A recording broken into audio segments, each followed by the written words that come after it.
On se retrouve aujourd'hui pour faire une petite vidéo pour le montage de rétro en bout de guidon pour remplacer ceux d'origine. Voilà, donc j'ai déjà fait ce côté et je vais vous montrer les 2-3 outils qu'on a besoin.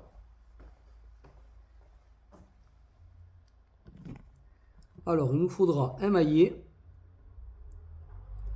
une clé de 8, une clé T50 en bout torse et une paire de rétro en bout de guidon.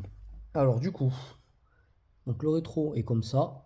Il faut assembler cette bague dans le rétro. Donc c'est pour ça le maillet, on est obligé de mettre un petit coup de maillet.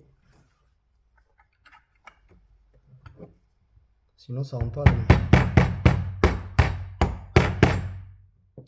Voilà, comme ceci. Donc ça c'est assemblé dessus. Du coup il n'y a plus qu'à aller enlever le rétro d'origine et l'embout de guidon.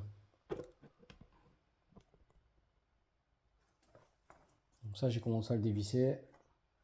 Ça c'est fait. On récupère la clé T50. Sur la S Miller c'est du T50. On enlève l'embout de guidon. Sur la plupart des motos c'est comme ça, hein. C'est vissé. Ça dépend, après la tête de vis peut changer, mais sinon c'est le même principe. On enlève ça. Ça on n'en a plus besoin.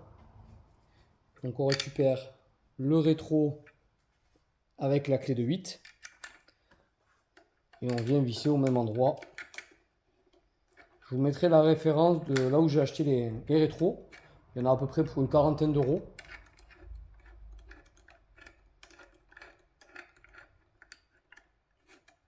Donc on regarde à peu près l'inclinaison, hein, on peut mettre un peu où on veut.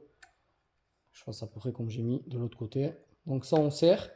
Donc une fois que c'est fait, on récupère une autre clé à laine et on vient serrer la petite vis qui est ici, qui traverse, qui permet vraiment de resserrer quand on a fait bien le réglage. Voilà, comme ça là ça bouge plus. Après là on peut le régler, ce qui est bien, ils sont vraiment réglables dans tous les sens. Et voilà. Et le rendu du coup, ça fait ça. Moi j'aime bien, je trouve que ça change. Donc voilà pour les rétros. Je vous mettrai tout ça dans la description.